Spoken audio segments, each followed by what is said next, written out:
No one can tell you That'd be an interesting Thanksgiving with one differently of them. I because, see one you know, you talk to these people and they live there every day, right? Exactly. I mean, I talked to my main like these people who live here Yeah.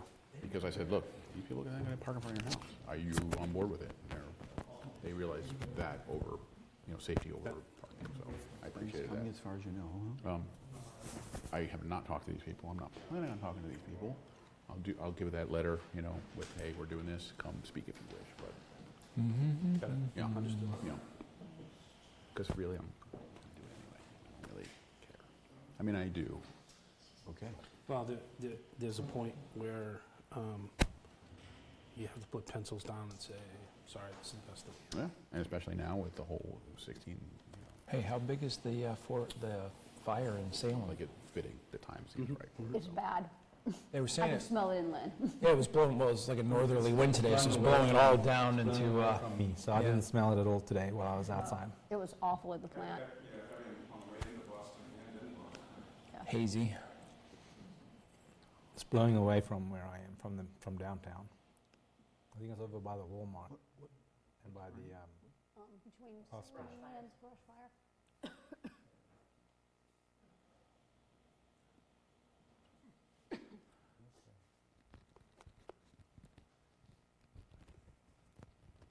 Who's guilty? Oh, Ben, didn't Ben's we a just no. say he's a no? Three people, Remote. Councillor Harmon, Councillor Lane, and Councillor Donahue. Two are remote, one's not going to be. Ben's not coming. She may still come, I think, right? Jenny may? She's remote. Oh, she is remote. There you go. I'm good. I know.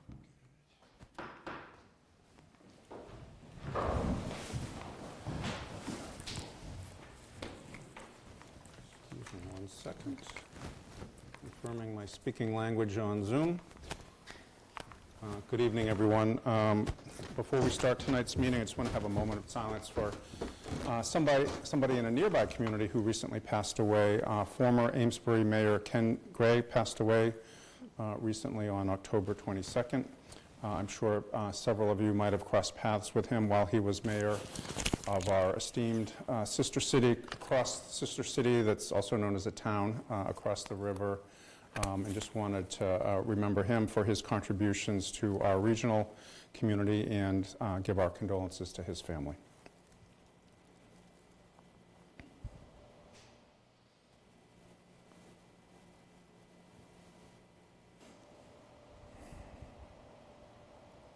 Thank you. And join me at the Pledge of Allegiance.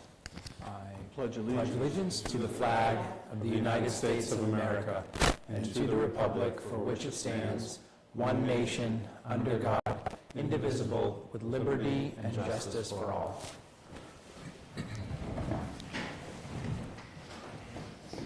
Thank you. If the clerk could call the roll. I'd be happy to, Mr. President, for the City Council meeting on October 28, 2024 at 7 p.m.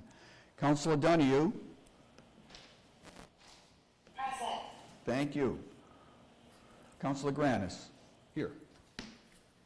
Councilor Harmon, for the record, is not. Councilor Khan. Present. Councilor Lane. I saw that he was online. Yeah. That He is. I did Councilor Lane, can you hear me? he might need to be promoted to a panel. promote him to, I think you did, didn't you? No, you didn't. yeah, I did, but it didn't take the first time, so we'll try again. Councilor Lane? We'll go through the roll and get Go him back at to the end. him. Councilor McCauley. Thank you. Councilor McCauley. Here. Councilor Preston. Here. Councilor Shan. Present. Councilor Wright. Here. Councilor Zeed. Here. And Councilor Cameron. Present. We have a quorum, 10. Okay. 1 absent. Late file items. I am shockingly pleased to tell you we have none.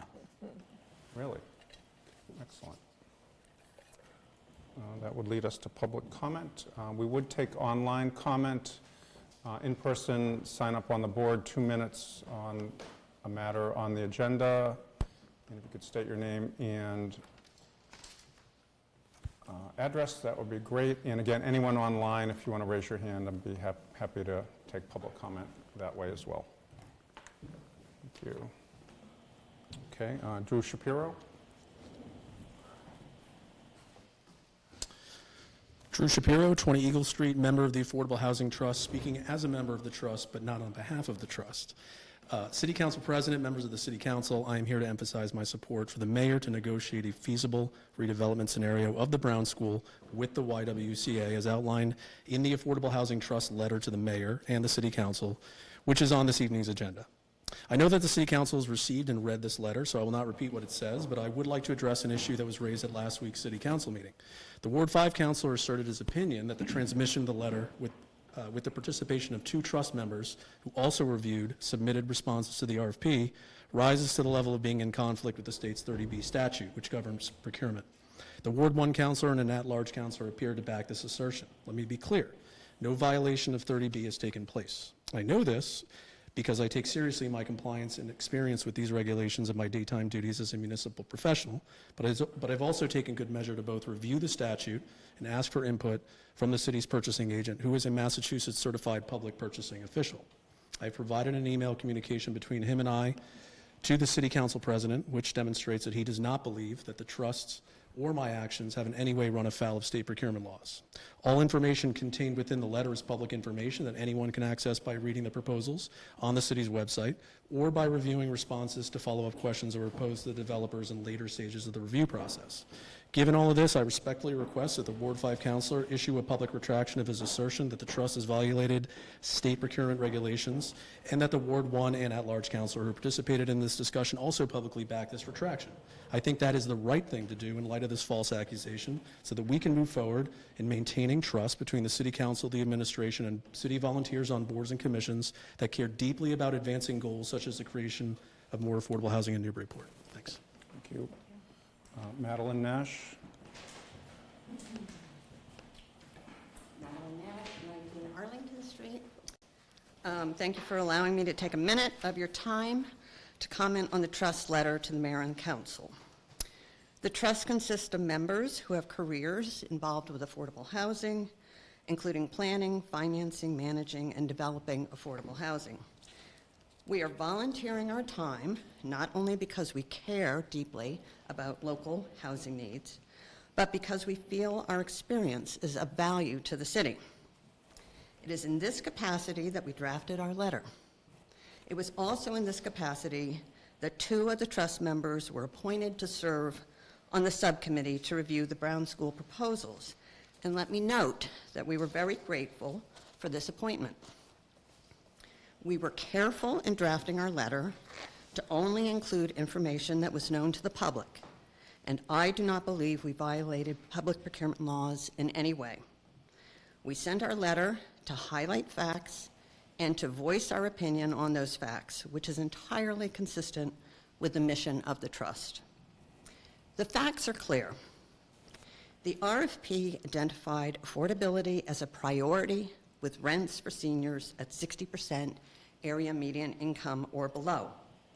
And the YWCA's proposal is much more responsive to that priority than the proposal submitted by Zeta. The YWCA has a proven track record with developing affordable rental housing for seniors.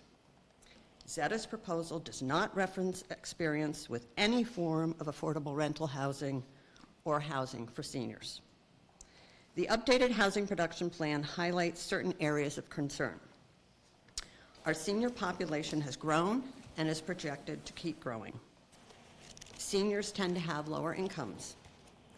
Our rental housing stock has decreased and has become unaffordable to a large segment of our population, and much of it is not designed to meet the needs of seniors with mobility limitations. Thank you. Okay, we'll move to online comment, and seeing none, we will move to the mayor's comment. Mayor's update. Good evening, everyone. I'll be filling in for the mayor this evening. We have a brief update to share for you. So first of all, I just wanted to acknowledge the Halloween events from last week and Halloween coming up on Thursday. We had a great time with trick-or-treating here in City Hall and at the Council on Aging, so I wanted to thank city staff and all for being a part of that. Had a great downtown trick-or-treating as well. Thursday night, make sure you spread the word to Recommended hours are 5 to 7. Make sure that pedestrians are safe, drivers are safe. Just want a good, happy night for everybody. Cutter Fire Station, this is really exciting. So Friday, we have the ceremonial ribbon cutting for the Cutter West End Fire Station. Very excited to be doing that at 10 a.m. We'll be also participating in a ceremonial swearing in for firefighters Thurlow and Agoyan, and the promotion of firefighter John Cutter to called lieutenant. So that'll be very exciting. Hope to see you all there. Election update quickly. We have early voting until the end of this week, 8 a.m. to 12 p.m. on Friday. Thursday is 8 a.m. to 7 p.m., otherwise 8 a.m. to 4 p.m. at the Senior Center. And polls open 7 a.m. to 8 p.m. next Tuesday for Election Day. So just a quick update on the City Hall office closures. So this affects the Planning and Development Office and the Assessor's Office.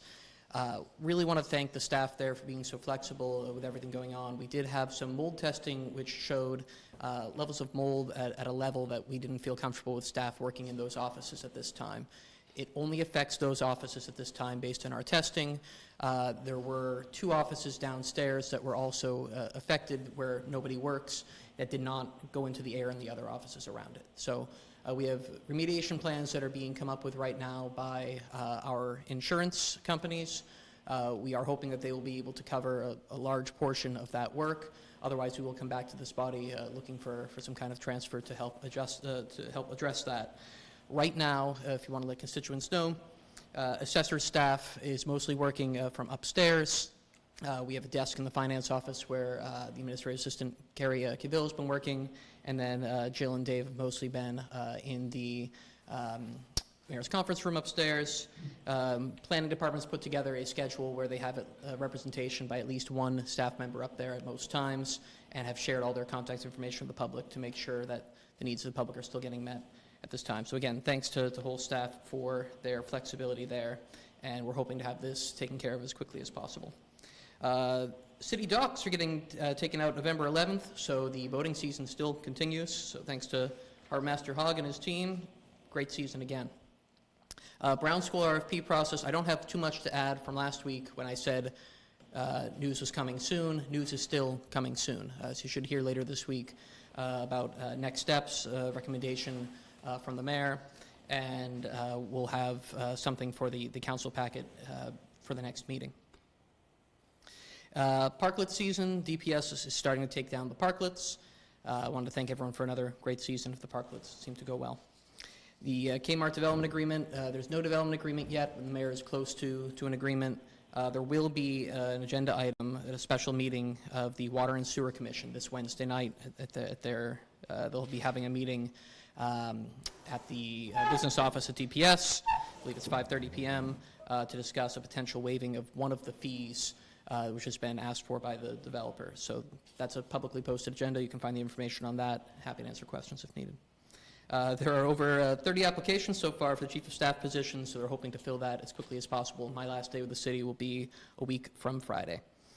And we had a very successful cable license renewal meeting. A Comcast rep was there, which was good. Got to hear a lot about the importance of community media here in Newburyport. We have an exceptional community media station, and NCM Hub, Sarah Hayden, did an excellent job of talking about the needs, but also everything that NCM Hub does here for the community. And then Marshall Simons will be having some Meet the Marshall events. Might be very interesting for your constituents. So far, November 19th, 6 p.m., November 21st, 11 a.m., both at the Senior Community Center. We'll try to add some more dates as well. There's been a real interest in making sure that folks have an opportunity to meet our new Marshal. He's been doing a great job so far. So just want to say, this is my last City Council meeting. Thank you for everything, and looking forward to join another meeting here and working with you all until my last day on the 8th. So thank you. Thank you, Yeah. Andrew. We could arrange an emergency meeting if you'd like to get a Bring it with on. you. Thank you. Any questions or comments for the Chief of Staff, Councilor Khan? Yes, first of all, thank you for everything. We will, glad you're able to be here and actually deliver this report. Not sure if you can answer this question, but given that you'll be leaving soon and knowing that you were involved with the union contracts that we have too that will be coming before the council, any timing on when we might be seeing the ASME and the firefighters Yep, great contracts? question. Firefighters, they are drafting an MOA. We have tentative agreements on most items, so that's looking really good. Very similar position for AFSCME. We're hoping to have that shortly. There's a little bit of a process question that we're trying to resolve with them right now, but items have been mostly agreed to, so we're in good shape there, and that should be coming shortly. So looking forward to bring those in, and maybe I'll even join for some remote meetings and discussing the process of those contracts. Those are very important, and it's a good process for all 4 of those. And this last question, I don't know if you can answer, but I know the current contract stays in effect until we execute the new contract. Do we have, is that like for 6 months? Do you happen to know how long before we do need to meet and agree on this contract? Is there like a period of time? It's a great question. There isn't really a limit as far as I'm aware. We have the superior officers who actually have been without a contract since last year. So it's not the process we like to follow, but it doesn't preclude us from continuing to bargain and reach something. So we just do the retroactive pay and move on. So. Okay, great. Well, thank you. Further comments? Councilor McCauley? Oh, hold on, Councilor Donahue first.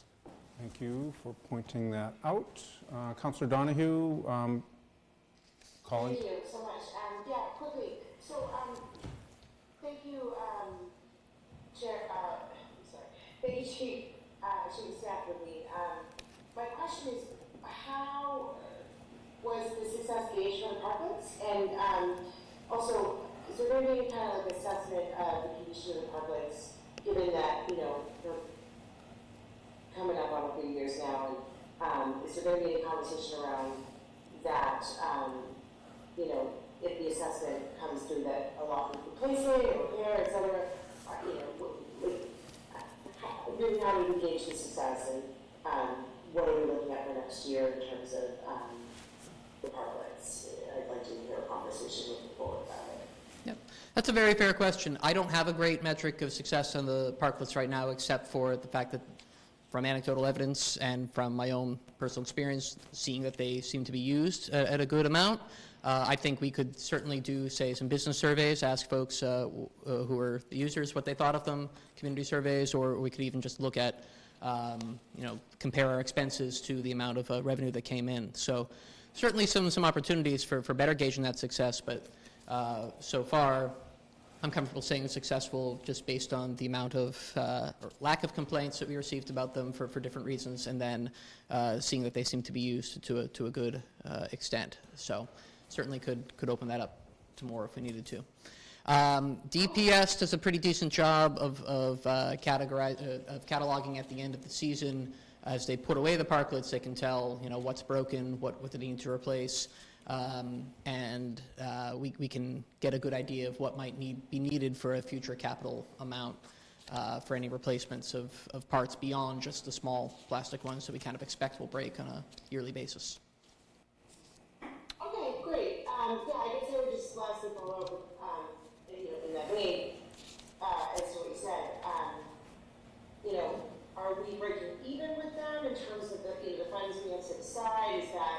Has that been sufficient? Can we get maybe a follow-up review of how all that is going after the DPS does their assessment this year, and how the condition of everything, the costs that we may incur? Yes, I think we should do that. Is that something we would follow up? I think it would make a lot of sense. In the past, that discussion has kind of been run by the council as they assess the fees and everything else, and we'd be happy to assist in that and to provide any information needed to run a full analysis. Super. Thank you. Councilor McCauley? Sure. First of all, congratulations again, and thank you for the work done here. You mentioned a water and sewer meeting this Wednesday as an emergency. I know more about it, but I'm asking for my colleagues as well. Can you describe to us why the order of magnitude of the potential waiving of the fee and what this represents? Yeah, absolutely. And that's a special meeting that'll be on this Wednesday. Will be, I believe it's hybrid, so folks can be able to watch it. So there is right now a special fee that exists for development in this Low Street area. And That fee expires, I believe, in 2 years, but I can check in the exact date and provide that information to everyone here, because I think that'd be useful.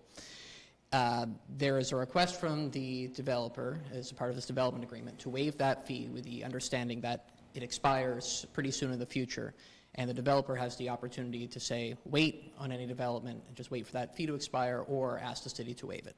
The Water and Sewer Commission will be weighing the pros and cons of moving forward this project now, or potentially waiting to try to see if they can recoup the fee. It is in the order of magnitude of little over $1 million. It is not an insignificant fee. At the same time, the developer has not pushed back at all against any of the other standard fees, including our new water hookup fees that will be charged, which will be hundreds of thousands of dollars. So that's the decision before the Water and Sewer Commission. I think it's an important one, and we'll be providing as much information as we can for them to make a good decision on that. Thank you. Thanks. Councilor Preston. Sorry, so on the same vein, so is the Water and Sewer Commission the final decision body on that?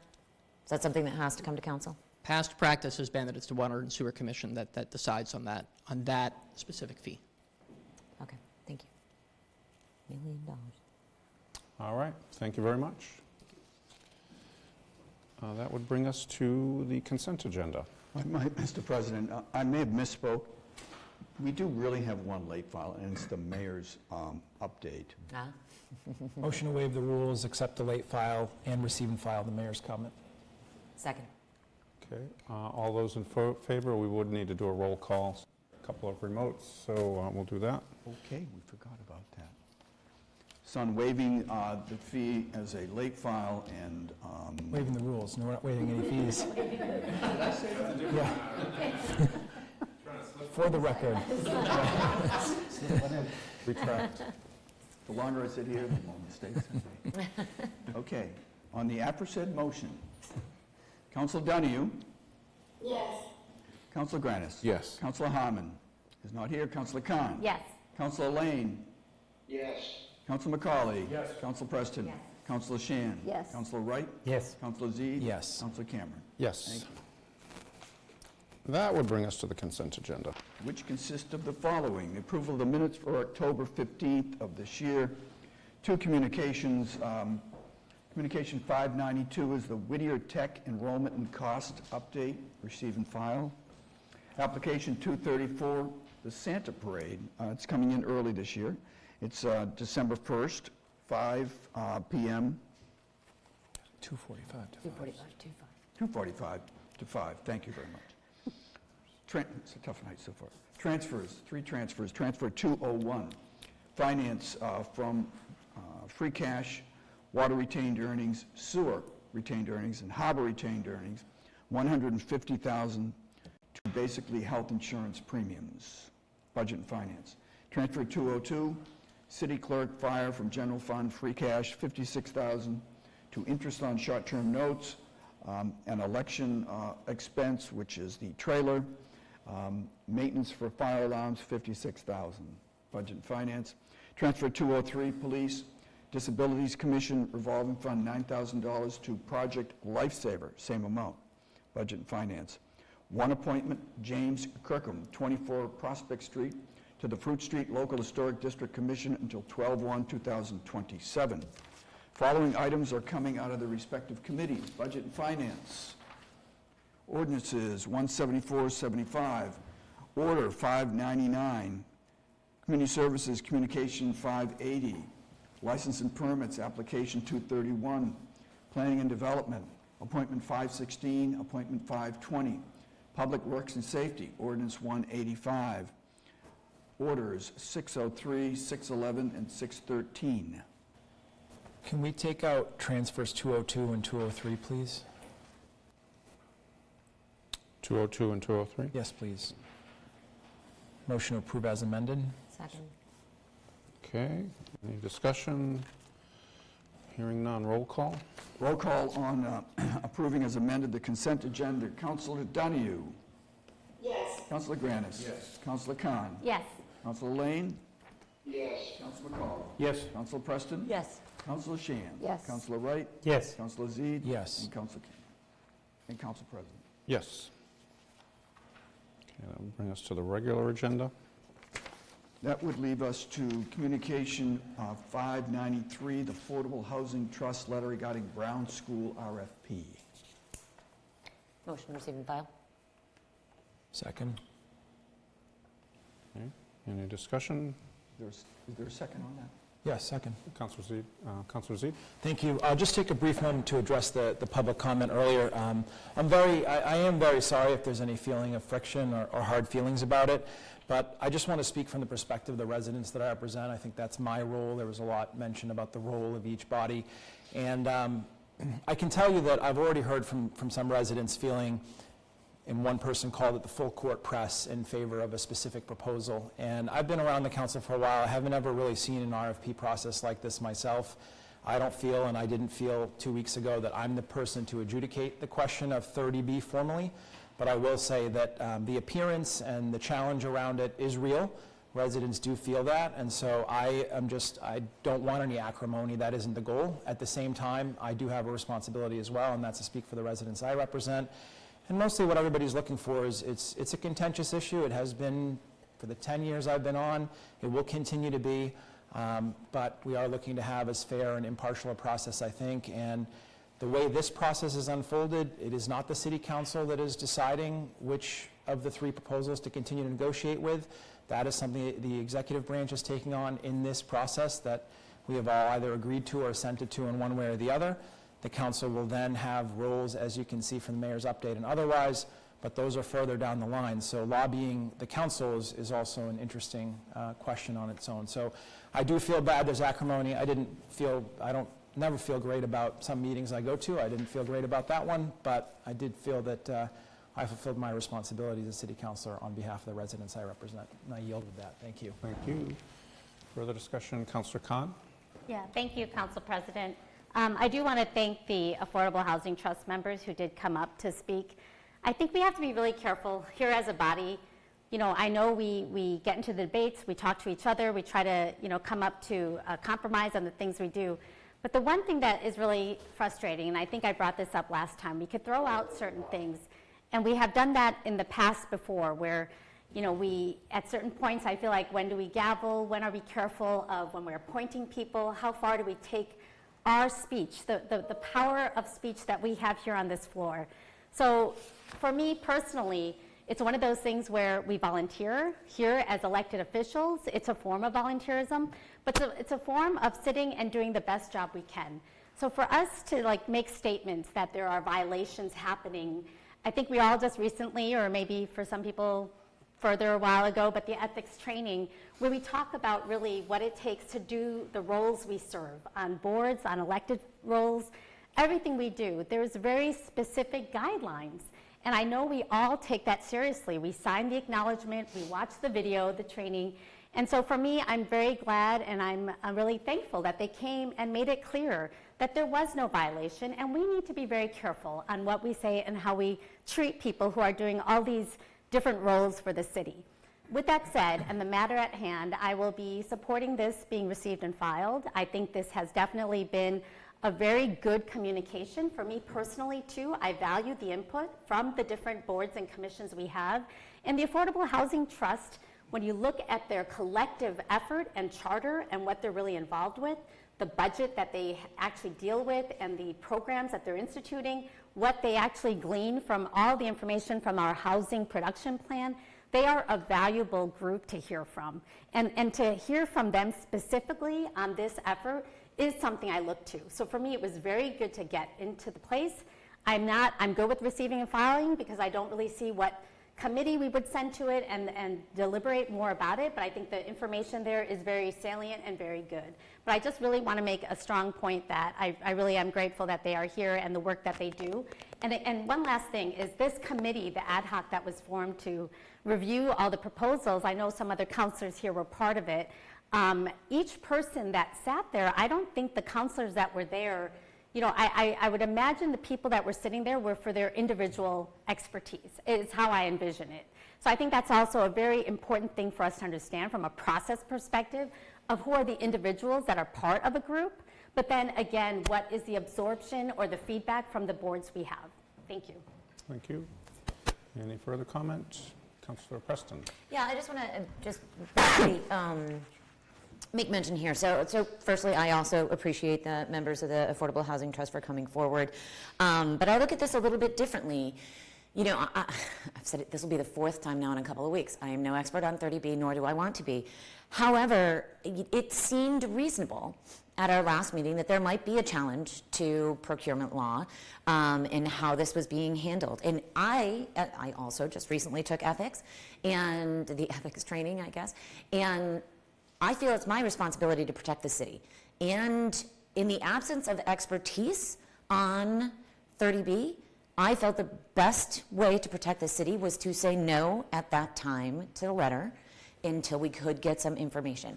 I appreciate that the Chief Procurement Officer has now said that in his opinion, he is an expert on 30B, God bless him, and in his opinion that this does not violate 30B and therefore I can be supportive of it. But 2 weeks ago, we did not have that information in hand, and I think it is very reasonable for a challenge to be brought forth for that. And frankly, again, I think our job is to protect the city, and that's why I voted no 2 weeks ago, but I will say yes tonight. Thank you. Yeah, I will just add, Drew Shapiro did send me that about 4 o'clock or so. I'll forward that for information for councilors tomorrow. Councilor Khan? Yeah, sorry, I just have to respond, and my apologies. We could throw out anything we want. We are not experts. Remember that. Every single person here can say something. I could say it's a violation of 67-4. I don't know. I'm just making something up. We really need to be careful. I'm sorry, everyone. We don't have legal counsel here at every meeting to kind of debunk things. So just be very careful with what we say. That's all I could say. Like, I myself questioned it as well, but then I looked for anyone to speak to it, but without anyone jumping up and down and many people saying, yes, I definitively know this. This is my background. I am a lawyer. I deal with municipal laws. We have to be careful what people say here on the floor. Further discussion? I think we're all set. Councilor Donahue? Yes, thank you. I just want to agree with the ethics counselor who last spoke, and also point out the fact that again, I really think it's important that we be very careful on how we are engaging with our volunteers on our boards and commissions. And to be fair, this particular board, the Affordable Housing Trust, is very unique in itself in that they serve, first of all, an incredibly profound purpose that we desperately need, that advocacy. But also, not every community has such dedicated members of a group doing what they're doing. And I really want to thank them for their participation in the process and really take their expertise and their knowledge and their understanding of all the policies to heart when we, consider whatever decision the mayor makes going forward. Regardless of if it, this is where I'm at, it just, it feels painful to almost disparage some of these folks that really are very dedicated and truly do care. So I just don't see any nefariousness behind their efforts to advocate for what they feel is the best use of the property. And, I don't see the harm. So a lot of came in, riots being, received and filed, and discussion has been had. But, I don't think it needs to be this contentious, so I find it unfortunate. But thank you. Okay. I think we'll do a roll call on receiving and filing communication 593. Okay. On receiving and filing, Councilor Donahue? Yes. Councilor Granis? Yes. Councilor Khan? Yes. Councilor Lane? Yes. Councilor McCauley? Yes. Councilor Preston? Yes. Councilor Shan? Yes. Councilor Wright? Yes. Councilor Zede? Yes. Councilor Cameron? Yes. Motion passes. Okay. That would bring us to transfers 202 and 203. Motion to refer transfer 202 to Budget and Finance. Second? Okay. So I Councilor Zede. apologize for pulling this out of the consent to discuss, but I do have two specific things I need to address. One is To the residents of Plum Island, it is important you understand that you will be voting at the boathouse location, but not in the boathouse. Unfortunately, last month, about 4 weeks ago, we received notice that the ramp going up to the boathouse is no longer fit for purpose, and as a result, the building is not accessible, and as a result, the building is not viable for voting. If you'll recall, back in the Whittier special election earlier this year, we had another challenge with the boathouse around accessibility from water buildup and ice and so forth. This is a different issue, and unfortunately, the ramp could not be repaired or rehabilitated fast enough to enable voting for November. So working with the clerk, who also in turn worked with the State Secretary of State to vet out questions about this, I will spare you all the details, but the solution is and was a temporary trailer to be rented by the city and placed there and connected to power and to serve all of the same typical equipment that would be used inside the boathouse, but instead being used in this trailer, which can be safe. It is indeed ADA accessible. There will be a ramp. We did not, in conversation with the Secretary of State's office, have to do a change of polling location because effectively it is the same location, just a different physical structure. So before anybody gets confused, if you are in 1P, Ward 1P, you are voting at the boathouse, you will just be greeted by a trailer instead of going to the building. So that was my public service announcement for the residents of the island. The second thing is, I need to address the council. I know the council, for good purpose and good reason, gets upset when transfers come in once the money has already been spent. In this case, the time will elapse after which the $8,000, which is to be utilized to pay for the trailer, will have been spent by the time the committee can possibly address this and bring it back out. Unfortunately, the time dictated a need. I mean, we were stuck. If we were to do a change of polling location, if you remember, that is a more formal process. It does have a timeline. We would never have been able to meet that timeline, even with the best of intentions. So that's why we landed back at the trailer after considering several options. So we have two choices tonight. I'm telling you, so we can extract the $8,000 and we can adjudicate it tonight, up or down. I'm happy to make, again, the arguments for why it needed to go this way. Or if the council so agrees, we can just simply refer it to committee. We will vet it in committee further, and then we will bring it back, but it will be post. The money will have been spent. Again, just one of those considerations. The last thing I will say is that we are working in good faith to find a more permanent solution. The estimates to fix the ramp, which is far from the only issue with the boathouse, could be extensive. I wouldn't say it's known super well, but it certainly seemed to be a number that was a bit uncomfortable to contemplate. So that needs to be fleshed out further. But conversations continue with different other entities like the Parker River Refuge and a few others. And we're hoping something will break that we can institute this and not have to dodge and weave to make sure people have the ability to vote conveniently and safely and in an accessible way. So my motion is to refer to budget, but if anybody else stands up, takes any objection with that, I'm happy to extract the $8K and we can talk about it tonight. Thank you. Thank you, Councilor Zede. So motion on the floor is to refer Transfer 202 to Budget and Finance. Any further discussion? Councilor McCauley? Yeah, I'd be open if somebody wanted to make the amendment to pull the 8K out of that and refer the remainder of it to Budget and Finance. I think the things that are in here are pretty straightforward going forward, cursory. We've beaten to death the need for the 8K for the trailer itself and for the timing of it, but I'll go which way the sponsor would like to go. Councilor Wright? Sorry, please.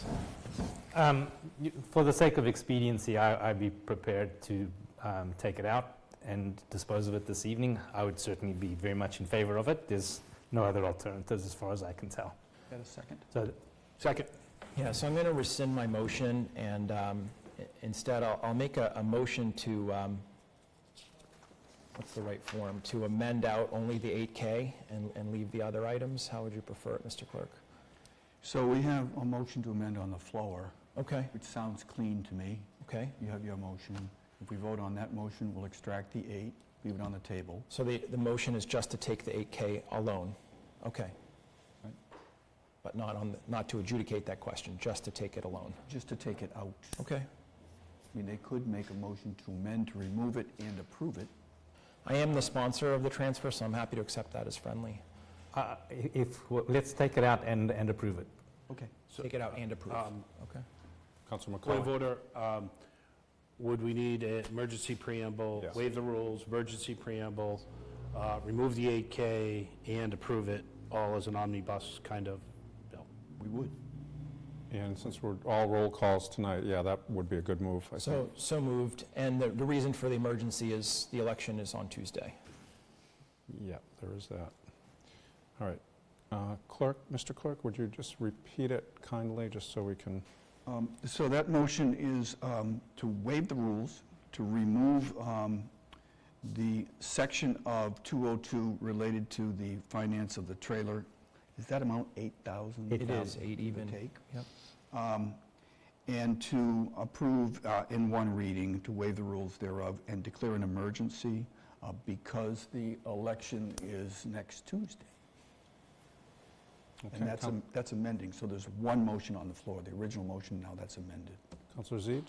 So in the interest, since we are going to talk about it tonight, I just want to tell you two other things. One is alternatives that were considered. So one, I kind of briefly mentioned, but repairing or rehabilitating the ramp or putting up a temporary ramp DPS did not feel any of those were reasonable, either from a time perspective or a cost perspective.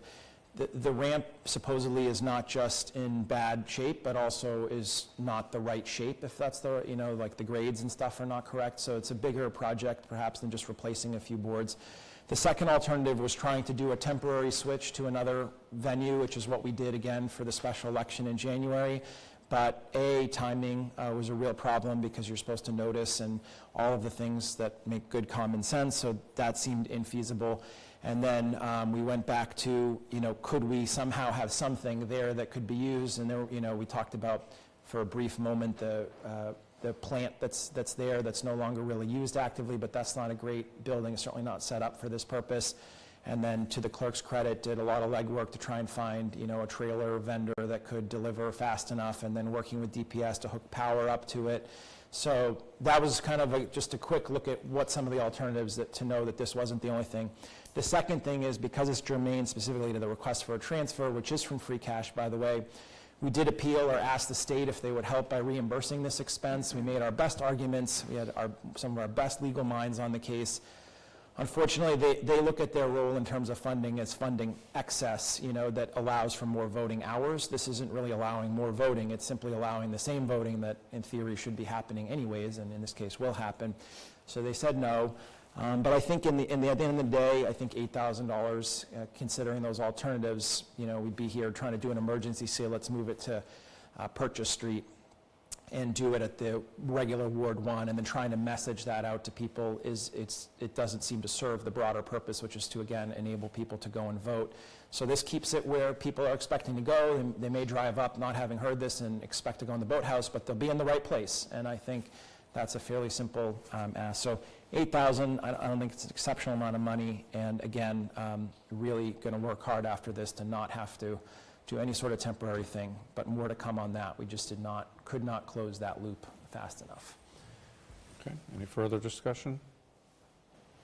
Okay, so I think we're clear on the mega motion to waive the rules to remove the 8,000 emergency preamble and approve. And just one last piece, the rest of it will still go to budget. But I was just going to say, and send the rest, meaning The two everything other- but BDR yes. elections, to Budget and Finance. Correct. Thank you. Roll call, Mr. President? Roll call, Mr. Clerk. Okay. Councilor Donahue? Yes. Councilor Granis? Yes. Councilor Khan? Yes. Councilor Lane? Yes. Councilor McCauley? Yes. Councilor Shan? Yes. Councilor Wright? Yes. Councilor Zede? Yes. Councilor Cameron? Yes. Thank you. I thought it was quicker. Okay. He was testing you, and you passed. A challenging night for the clerk Councilor Preston? and Councilor Preston.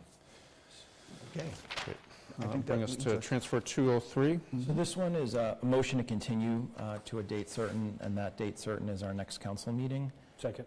Which I don't know what that is, the 12th? The 12th, November 12th, 7 PM. Okay. Any discussion? Roll call? Roll call on moving transfer 203 to a date certain. That would be November 12th. 12th. Thank you. Councilor Donahue? Yes. Councilor Granis? Yes. Councilor Khan? Yes. Councilor Lane? Yes. Yes. Counselor McCauley? Yes. Counselor Preston? Yes. Counselor Shan? Yes. Counselor Wright? Yes. Counselor Zede? Yes. And Counselor Cameron. Yes, thank you. Second reading appointments. Second reading appointments would be appointment 521, Christopher Cunningham, 129 Low Street, to the Human Rights Commission. Motion approved on second reading? Second. Okay, motion to approve, Counselor Zede, seconded Counselor Preston, perhaps, That's what I got. or Granis. Okay, any discussion? Roll call? Roll call on appointment 521, second reading. Counselor Donahue? Yes. Counselor Granis? Yes. Counselor Khan? Yes. Counselor Lane? Yes. Counselor McCauley? Yes. Counselor Preston? Yes. Counselor Shan? Yes. Counselor Wright? Yes. Counselor Zede? Yes. And Counselor Cameron. Yes. Thank you. Orders. Orders, the first two orders were continued to today's date. They're Order 614, gift acceptance, 7,500 Friends scholarships, and 615 is approval of prior year bills. Motion to approve Order 614 and 615, and continue, if I may, read this one. Order 621, gift acceptance, O'Brien Park Bench, 5,000 to 1112, and the same for Order 622, which is gift acceptance, Lynch Park Bench, 5,000. So 2 approvals and 2 continuances. Second. Okay. So this would be motion made and seconded, so Order 614 and 615 collectively for approval.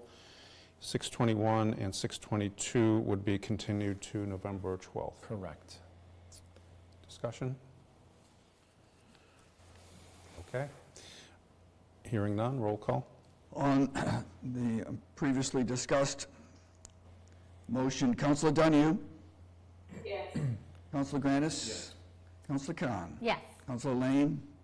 Yes. Counselor McCauley? Yes. Counselor Preston? Yes.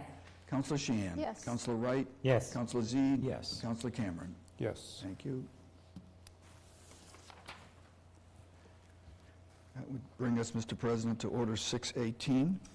Motion to waive the rules and approve on first reading, Order 618. Second?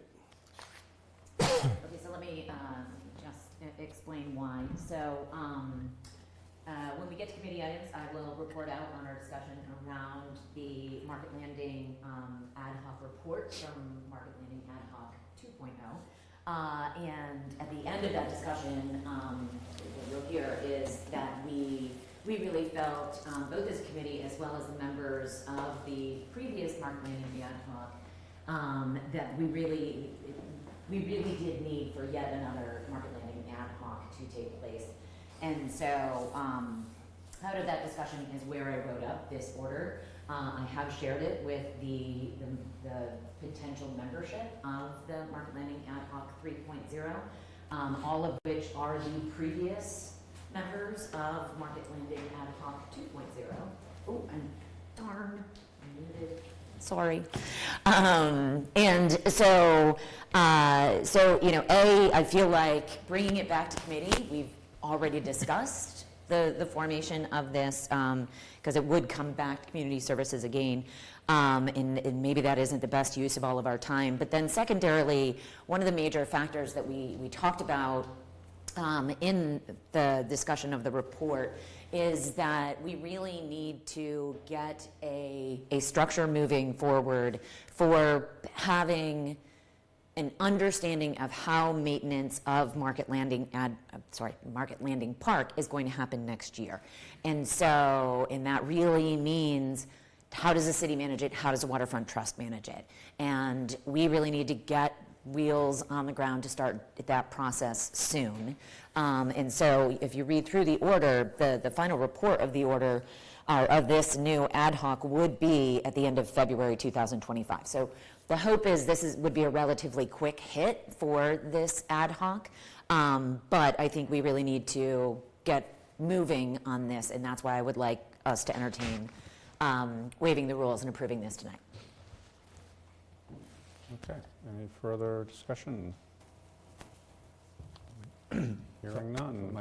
Would that be also declare an emergency? Oh, yes, sorry, the emergency preamble as well. And Councilor Donahue has her hand up. Councilor Donahue? Yep, thank you. So I just wanted to sort of, I guess through the chair, I'm sorry, through the president, ask the sponsor. I know during the meeting I mentioned, that the ward counselor might be a good person to have on that. And I was just sort of wondering where that fell off.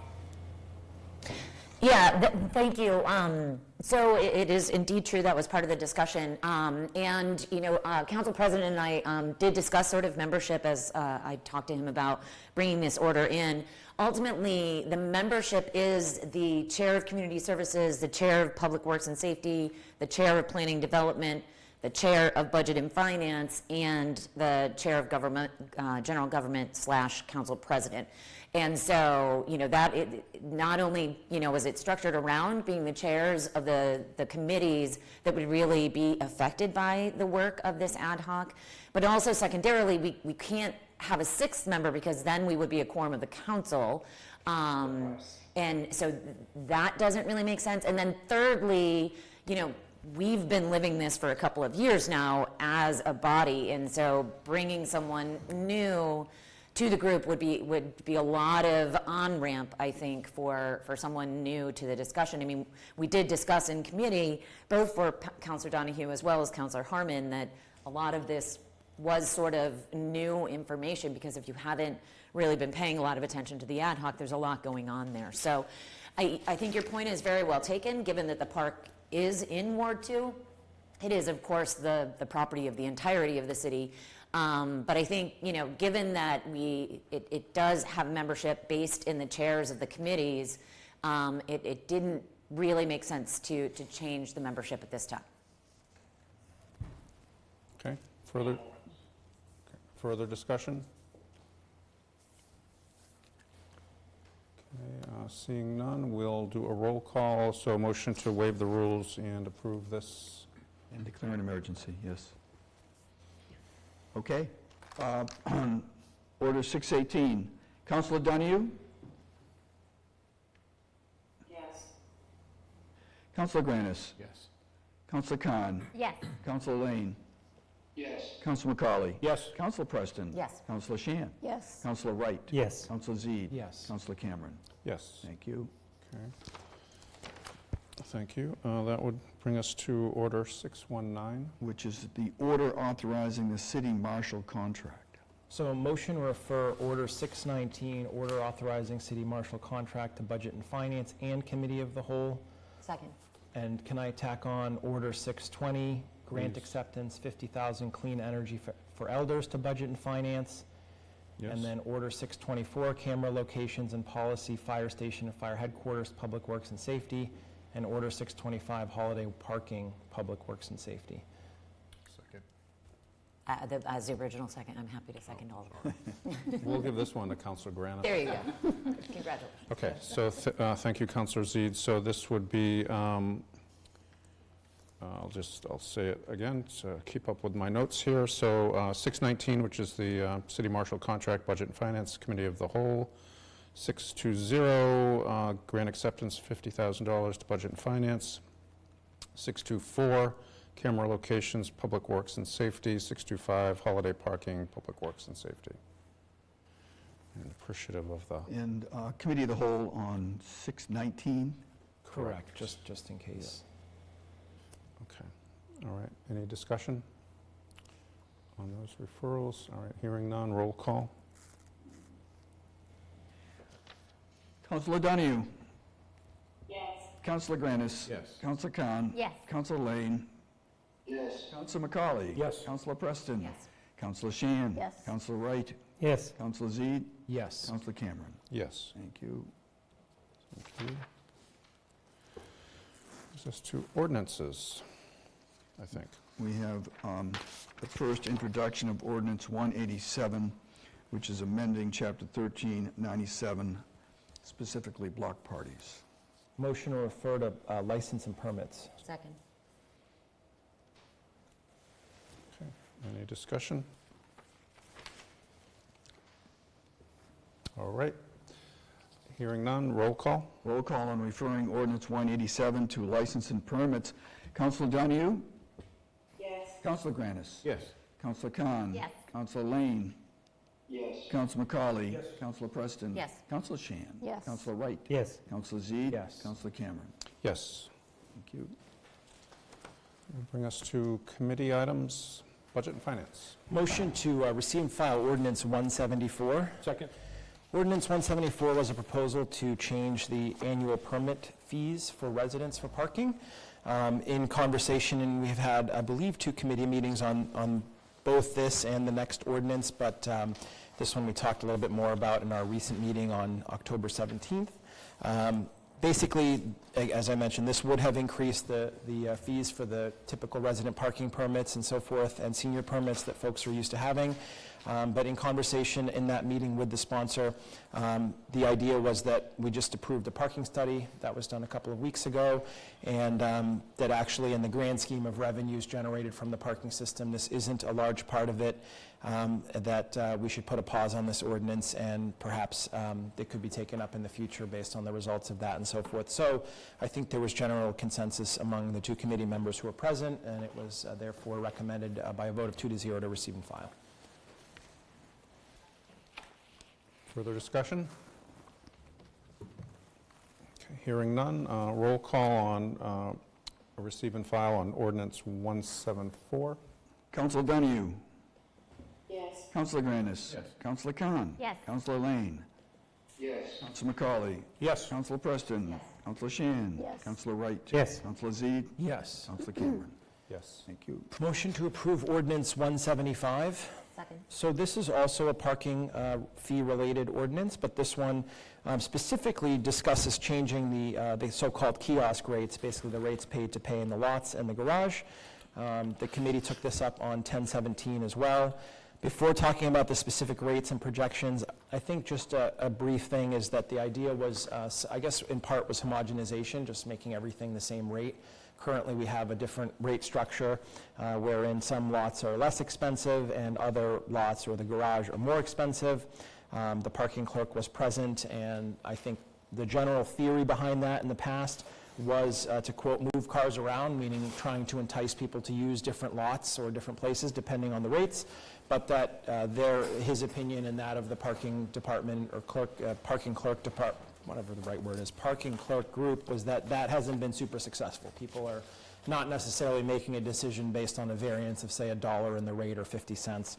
So that seemed to lend towards the argument that a homogenization of rates could be possible. Then the second one is the typical, being able to look at other communities. That was provided in the memo, so I won't bore you with that, but we fall where we fall. Sometimes there are communities that are more, sometimes that are on par, although I think generally the argument was that Newburyport did seem to be a little bit less than other communities. And so then that leads to the change, which is going basically proposed to make everything $2 an hour. So all lots, that's the Waterfront Trust lot, the State Street lot, Titcomb Street Garage, NRA, former NRA West and East lots, and then the Green Street lot, Prince Place lot, and Hales Court. So the latter 3 that I just mentioned would be going up 50 cents from $1.50 to $2, and the other ones I mentioned previously would be going from $1 to $2. And so then the parking clerk's office presented a projection which was sent to everybody. So this gave you an idea of what the finances may look like, particularly a P&L, profit and loss, for the system based on this. So for example, in FY24, the system netted about $127K. It projected that would go to $900K if the rates are approved the way that they are presented here. So there was some conversation about that, the comps and so forth. I will say that the committee did then ask about, well, what if we homogenized around the $1.50 rate instead of homogenizing to $2? So if you go to $1.50, then again, the Green Street, Prince Place, and Hales Court don't change now because they're already $1.50. But the other lots I mentioned, the Waterfront Trust, State Street, Titcomb, and NR East and West would be going up by 50 cents. So it's sort of a split the difference kind of idea. And that was asked to be run, and it was run, and I hope you all received it. But to kind of cut to the chase, it sort of, as you might expect, goes right in between these 2 numbers. So instead of going from 120-something thousand profit to 9, you go from 127 to about 500, just to use a very round number. So that was the discussion around the rates. The only other question was what's the interplay with the Waterfront Trust? As folks know, we operate their lot, but we do have an agreement with them relative to, say, a revenue share, and that isn't known exactly what the answer would be, in other words, the result of the rate increasing here on that, but that it would, of course, be expected to be discussed and need to be worked out. So in the end, on the rate specifically, the committee didn't amend it beyond what you see here. It's the $2. Then we have the final piece, which is the dynamic demand fee. So this is conceptually, this is the idea of basically having a different rate structure for a specific time period, really for an event. And, we all had some conversation about the big music festival we had in town some years ago, and would that have been an opportunity to do it? Realistically, there was no framework for that, and so this intended to do it. The committee did see to amend. The original proposal said that essentially the clerk could do this at any time, for any period of time, at any rate, and then simply report back that it was done. I think in working with the sponsor and, working with the committee, felt that a pre-approval process, as is more typical for us anyways, I think made more sense, provides more public process and transparency. And then we talked about the practicalities of that, and generally the idea was if we had an event theoretically large enough to support this idea, it would probably have an event application associated therewith, and so it would be a very logical time to take up a demand-based parking. Let's say we want to just say it's $20 for the day, or something along those lines, or even go from whatever the rate ends up being, doubling it for a day just because of heavy demand, et cetera. So that was amended in committee, and it's coming out to you as amended. The version you see in the packet, at least the one I'm looking at, the digital one, does reflect all of those things. So I'm going to stop my committee report there. In the end, it was 2-0 from committee for what you see here. Okay, thank you. Any further discussion? Thank you for that extremely comprehensive overview. And Councillor Lane. Thank you. I'm going to be voting no against this. At what point do we, as a city, acknowledge that we have a major parking problem downtown? I've spoken to many residents that have severe displeasure with the way the parking has gone. It has morphed into something that is, I feel, almost out of our control and very confusing for people to visit Newburyport and use our businesses and this ever-expanding money pit of a park. Yes, it's gorgeous. Yes, it's beautiful. I do enjoy it. I think we've spent way too much money over time, and I think a better spend of money would be to work on the parking problem. Yeah, we built a garage. We're net zero on the parking since 2017. Maybe it's a little bit north of that at this point with some newfound parking spots. But I just want to take this moment to just say we do have a big parking problem downtown, and I think that in the grand scheme of things, we should probably look at that and simplify it for the visitors and for our businesses and for those who want to utilize the park downtown. So with that, I'll yield and I'm going to be voting no. Okay, thank you, Councillor Lane. Councillor McCauley? Sure. Thank you, Council President. So I'll be voting yes on this. The way it is, I would be open to discussion around the rate and timing of the rate, let's say on a schedule along the way. But the reason for this is simplicity, first of all, to make it easier so that it's $2 regardless of where you park. Subsequently to the Ward 6 point is we just approved a parking study to commence next summer to be able to bring, in a nutshell, some simplicity to the wayfinding of what we're doing within parking itself along the way right now, to be inclusive of not only what's left on the waterfront lots, but also surface lots, as well as our parking garage going forward. So his criticism has been heard, and through a grant that we got via our state rep, we were able to put a scope together to be able to simplify that which is what of concern to him going forward. In terms of the pricing that we have right now, we did try the dollar to push people into the garage. That didn't necessarily work. People like to park outside for one reason or another. During construction, we were able to get more and more people in with permits along the way. Anecdotally, we can see that during Yankee Homecoming and other big events, nice weekends in April, et cetera, along the way. The garage is full. It's full of tourists along the way.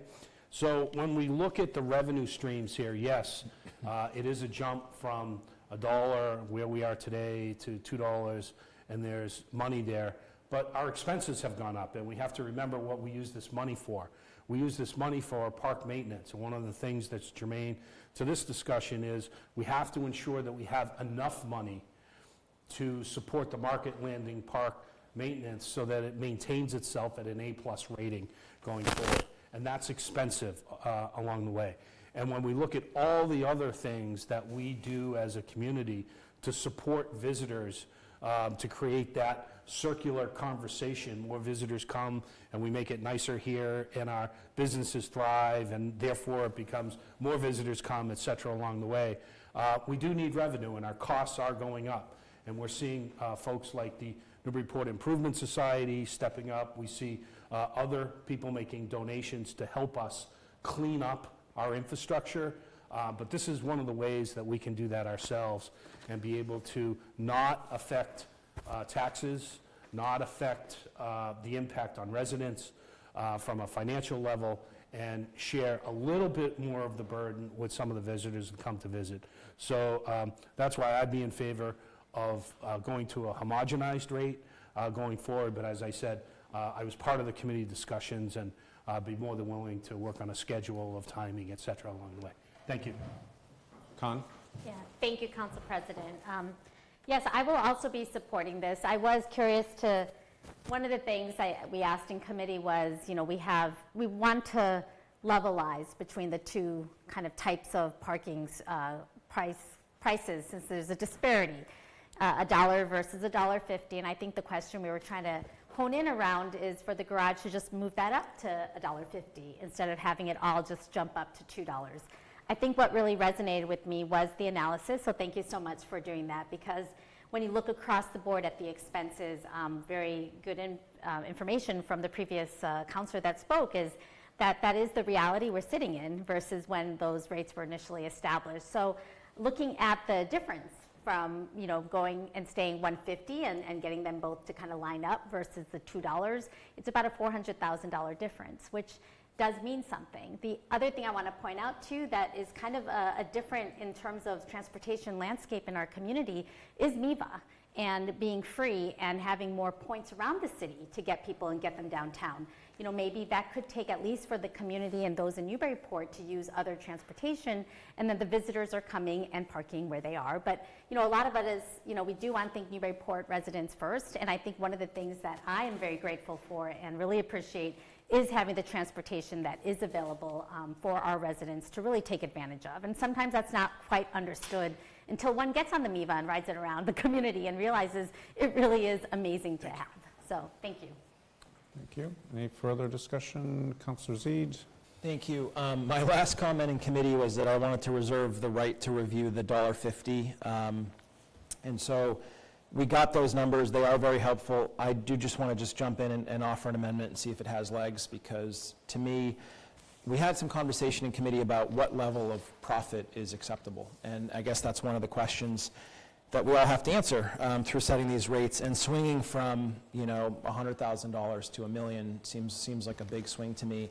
I am very sympathetic to, and I'm grateful that we shelved the idea for resident permits. But, you know, the other side of the coin here is that this is also sort of one way we maintain vibrancy downtown, is by making sure we don't get a reputation for being like really overly expensive for parking and things like that. So my proposal is the hourly rate for the first category, which is the trust, the State Street lot, Titcomb, and NRA East and West, goes to $1.50 immediately. And the other one stays at $1.50, and then both of them go to $2 on 1/1/27, or maybe it's better to say 12/31/26, just so you basically have a 2-year ramp into those. And that will, again, you saw the projection, so you should have a swing of about $400,000, not the same 400 the prior councilors mentioned, but you'd swing from 100 to 500, and then on 1/1/27, or effectively at midnight, 12/31/26, you'd move up. So I want to see if that has legs in conversation, and the demand thing is fine. Thank you. Okay, if the clerk would be so kind as to restate that. So my understanding is that So there's a motion on the floor, if you will, to go to $2. However, there's an amendment that would ride over that, that would keep everything at $1.50, raising the $1 to $1.50. Immediately. However, it sunsets on 12/31/2026, at which point all rates become $2. Correct. Okay. Any discussion? Councillor Khan? Yeah, thank you. I guess my only reason that I'm rising in, I guess, question is that if we have a parking study in place, a part of me is, I'd be more amenable if we, move it maybe to the end of next year as opposed to 2026. Is that what, sorry, did I miss it? Yeah, that was right. So you're saying 25? Yes, 12/31/2025, so that we can at least take into the account of the parking study and then think more, I guess, have something more, some data to react to in terms of if we want to reintroduce that and extend that time of, not moratorium, but I don't know what it's called, but that phasing in of the, so I don't know if that's a friendly amendment or if we want to debate that concept. Okay, well, comment made. Sponsors mulling it over. Councillor Preston? But Councillor yeah, Donahue sorry, was ahead of Councillor me. Donahue? Yes, thank you. So I actually would like to thank the council from Ward 1. I was actually thinking similarly, because I don't love the idea of jumping from, the 1 to 2. It's drastic to me. So I like the idea of a gradual increase, and that was actually going to be something I was hoping I could suggest, but not suggest myself. So I'm really glad to hear that. And I also agree with the large council that because we're doing the study, it would make sense to revisit it maybe a little bit closer to when that study wraps up. So I really appreciate both of those, and we'll support that. Thank you. Okay, Councillor Preston, then Yeah. Councillor Sheehan, then Councillor Wright. Thank you. So I'm actually coming at this from a little bit of a different angle.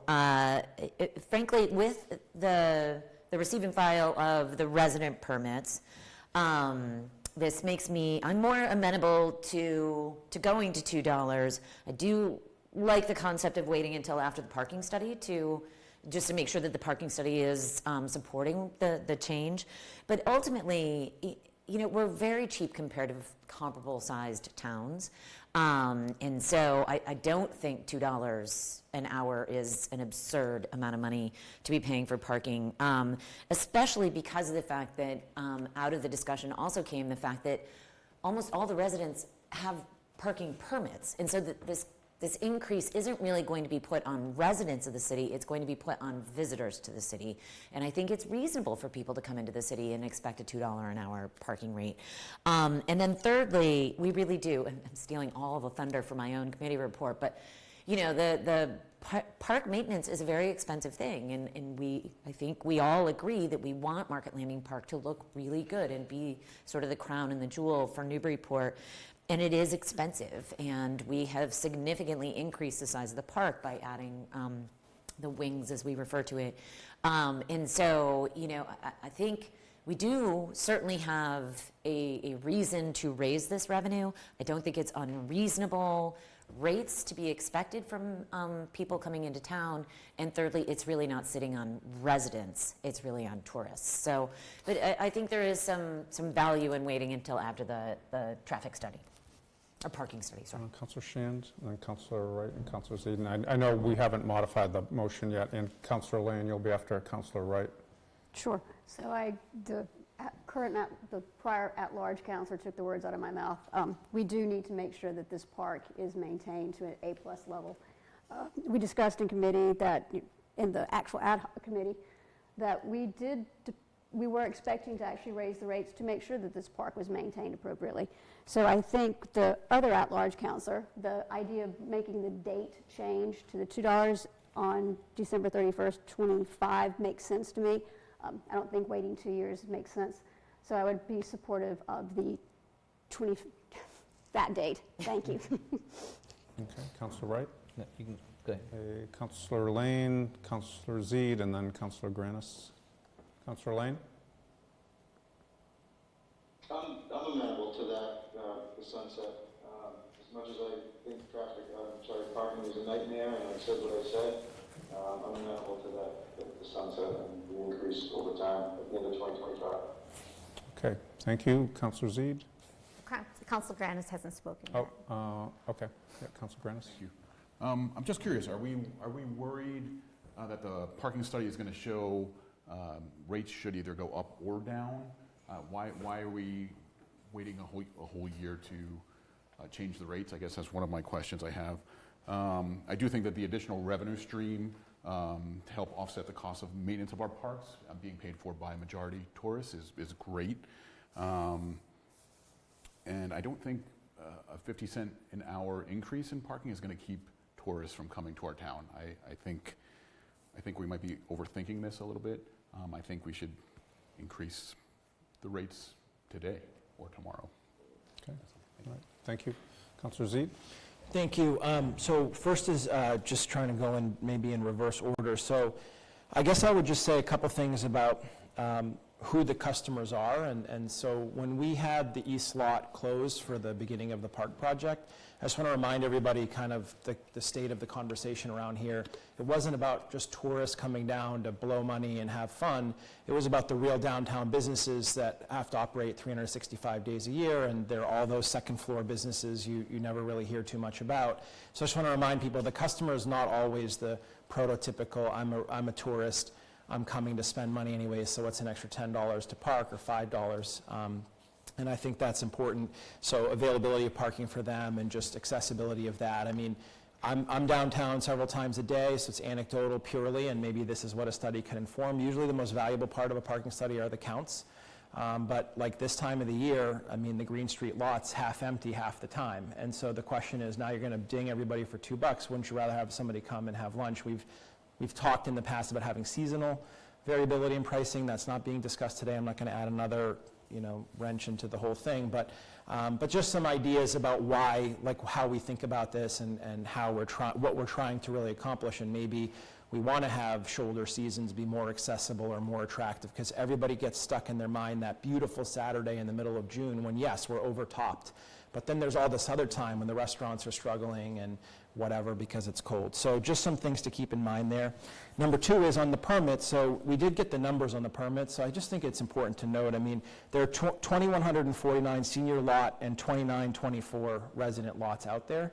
So you're about 4,000 in a city of maybe 18,000 people, right? So just keep in mind, it may not be everybody has one. Now, that may be their choice. They could certainly come and buy one, but 5,000. yeah, but you hear sometimes like, okay, I just don't go downtown anymore and so forth. So I'm not saying this is like you can never justify an increase, just some different data points. So the last thing is on the date, I was trying to focus in around basically a 2-year time period, and the reason is because I look at things in terms of percentages. So if something's going from $1 to $1.50, that's a 50% increase. That's a lot. We could say, well, it hasn't been raised in so many years, so you can divide it out over a long period of time, but perception is reality, and people say, wow, the rate doubled. It went from $1 to $2. That seems like a big increase.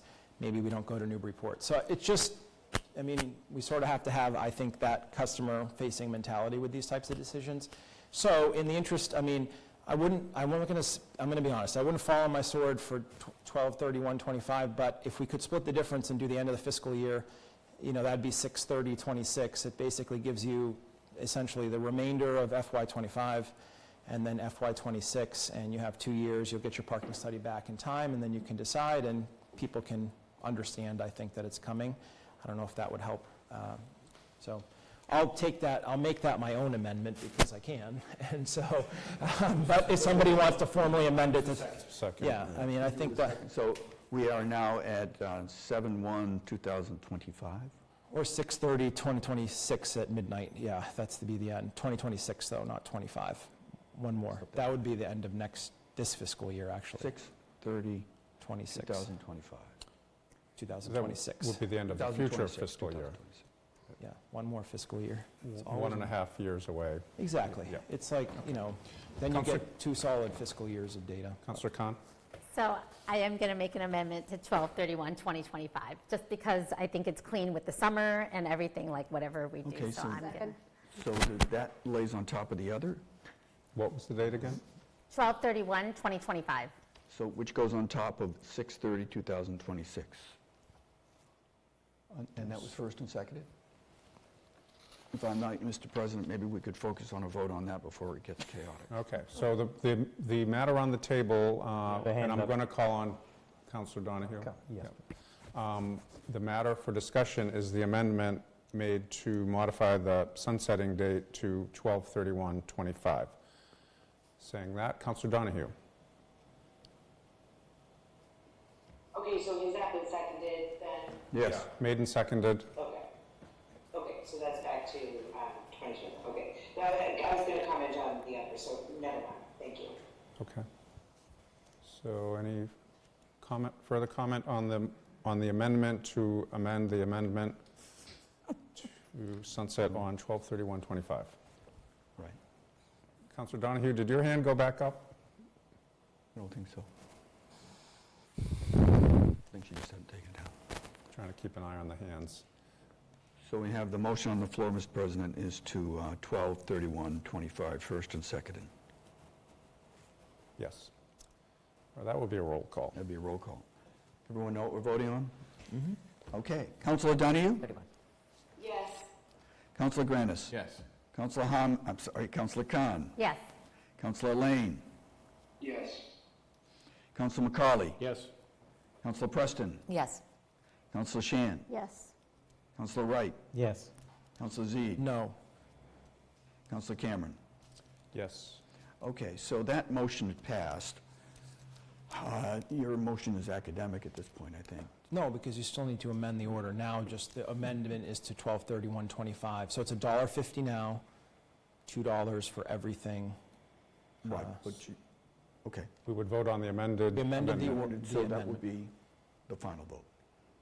Yes, I Yes. believe so. Yeah, so the I see it as the vote we just took now amended the amendment. So now the amendment is on the floor. Okay. Right. Then you vote on that, then you dispose, then you have a final amended version. Which would be the same. Yeah. We'll do All we voted on is whether we wanted 26 or 25. Now we know that. Now we need to know if we want 25 or nothing.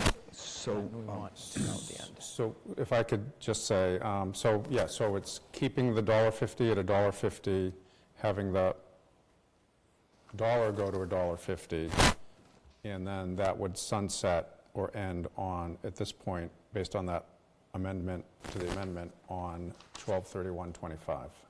Yes. That's how I understand it. And convert to $2 per hour at that. Correct. That point. Correct. $2 thereafter. right. Make sure this is all reflected in the minutes. Do we know what we're voting on? Counselor Donahue. Yeah, so, should we automatically be, just assuming we're gonna go right to two, on January 1, if the study shows us something different, that we should be doing something different? Like, should we be, sunset clause for that, and then, at least have it come back and be, confirmed that we're then going to two? Does that make sense? Okay, anyone? Like, I guess it's more maybe any clarity from maybe the sponsor, I'm not sure. Counselor Zede? Well, I'll just answer the question to the best of my knowledge. So the proposal, yes, would assume that we're going to codify an ordinance that as of the end of 12/31/25, the $1.50 goes away, and it becomes $2 effective on 1/1/26 without the need for any further review. I personally think there's two approaches. One is you could get rid of that clause, in which case you're just raising the rates to $1.50, and then you need another ordinance then for two. The other approach is pass this as it is, and if you don't like the two, then you change the ordinance. You bring in another amendment, and you make it less or more, depending on whatever you want. I do think that in the interest of being able to project, this gives you something to stand on, at least to see what's going to be coming and maybe germane to some of the other waterfront conversations. If we don't, it's up to a future council. And so this at least gives you a goal post that you're going towards at some point. So. Fair. I'm comfortable with that, thank you. All right, so we know what we're voting on? Further discussion? That would be a roll call. Roll call. Councilor Donahue? Yes. Councilor Grandis? Yes. Councilor Khan? Yes. Councilor Lane? Yes. Councilor McCauley? Yes. Councilor Preston? Yes. Councilor Shan? Yes. Councilor Wright? Yes. Councilor Zede? Yes. And Councilor Cameron. Yes. Okay, that would bring us to Order 599. Motion to approve Order 599 as amended in committee. Second. Order 599 is the continuation of the next chapter in the story of the Plummer Spring Bridge. So the council is probably fairly familiar with this since we deliberated the intermunicipal agreement very recently and agreed to that. At the time, perhaps the most salient conversation was about the dollar figure, and at that time, this placeholder, if you will, figure of $1.006149, $1,006,000 and change, was placed into that intermunicipal as an upper limit. I guess we have some good news. The bids came back on the project, and the share is $625,000 is what Newburyport's share is expected to be. And so, in committee, we did indeed amend it down to $625,000. This is a bond authorization. So we're approving $625,000. The other good news is that the $625,000 includes a 25% contingency. So I think there's because of MassDOT's process really and how they do this stuff, they do feel that there's a good degree of confidence in the number because it came back from a bid, and then having the contingency should provide some additional safety on that. And then the only other two things I would say are, we did have a brief conversation about the bids. I want to say I think there were 3 bids, so that was that. Number 2 is, there was talk at some point about maybe us getting another grant, or at least trying. Some people heard about the small bridge grant program, but I think in sort of conversation with that agency, they sort of said, you've tapped out. So it does not seem like we're going to get any more money, but I think most were pleased with the bid amounts that came in. And then we did talk about impact on the public water supply. That was a question that was raised by a resident, and the committee tried to talk about a little bit, but the bid process and the permitting process was fairly extensive, so that was the general answer around that. I'm not aware of any other information to share. And then finally, certainly, especially for the benefit of the ward councilors, things like project timeline and laydown space and construction details do need a little bit of fleshing out, but I think generally the envisioned idea is that it will start in the spring, and it's probably somewhere around a 9-month-ish project, plus or minus. And so I'm sure residents will want to know, the truck routes and Hale Street and just how this thing's all going to really work, and I'm sure more information will come once they get a little bit clearer. Newburyport is handling the project management aspect of it, and I believe that West Newbury is acting as the fiscal agent. Is that correct, or did I have it backwards? I think, or That's the right way. That's the way I remember it. yeah, okay, yeah, we have the project management. They kind of write the checks and keep the money in order. They're the contracting authority, I think is the proper term. It was amended in committee from 1.006149 to 625 by a vote of 2-0, and then recommended for approval as amended 2-0 as well. And last thing, this is a bond order. We're clear. Bond counsel looked at this. We're in compliance with Rule 7. It's not Rule 7, the rule about the timeline. It's ready to go. Great. Thank you. Any questions, comments? Councilor McCauley? Yeah, thank you, Council President. Just a quick comment. First of all, it's great news that we're able to come in under our targets, et cetera, and move this project forward. For those listening, I just want to remind everyone that once this bridge starts, we're not going to be able to walk over it either, right? So for events and races and things like that that are using that as an overlay, it will probably be out of commission for X amount of time. I know details will come when we get that, but I know many of our race partners are planning a year in advance, et cetera, along the way, and they may have to make alternative plans. Yeah, good point. Thank you. Mr. Clerk? Mr. President, I think because it's a loan order, we should read it into the record. That'd be a great idea. Okay, dated September 9th, 2024, that $625,000 is appropriated to pay cost of the city's share of making repairs to the Plummer Springs Bridge between the city and the town of West Newbury, including the payment of all costs incidental and related thereto, as more fully described in the memorandum of understanding between the city and the town of West Newbury, approved by a vote of the City Council July 22nd, 2024, and by a vote of the West Newbury Select Board on August 1st, 2024, and to meet this appropriation, the treasurer, with the approval of the mayor, is authorized to borrow said amount pursuant to 44, Section 7(1), or pursuant to any other enabling authority, and issue bonds and notes of the city therefore, and that the mayor and treasurer are authorized to take any other action deemed necessary and convenient to carry out this vote. Submitted, Councilor Sharif Zeid. All right, thank you. Seeing no more discussion, we'll do a roll call. And the second on that was? It's Macaulay, I believe. Okay. I'm pretty sure. Okay, first, seconded. Councilor Donahue? Yes. Councilor Granis? Yes. Councilor Khan? Yes. Councilor Lane? Yes. Councilor Macaulay? Yes. Councilor Preston? Yes. Councilor Shan? Yes. Councilor Wright? Yes. Councilor Zeid? Yes. Councilor Cameron? Yes. Thank you. Thank you. That concludes our business for tonight. Just a couple quick committee updates. Because of Halloween and Happy Halloween, we will not meet on our scheduled Thursday, but we will be meeting on November 4th, which is next Monday, 1 week from tonight. I think we may have a slot that we can take from Community Services on Monday, which I'm grateful for the help on that. So I will circulate an exact time, but I'm thinking we're probably going to start at, what time is Public Works? 6:30. 6:30. So we'll probably start at either 5 or 5:30, but I'll confer with my colleagues and make sure.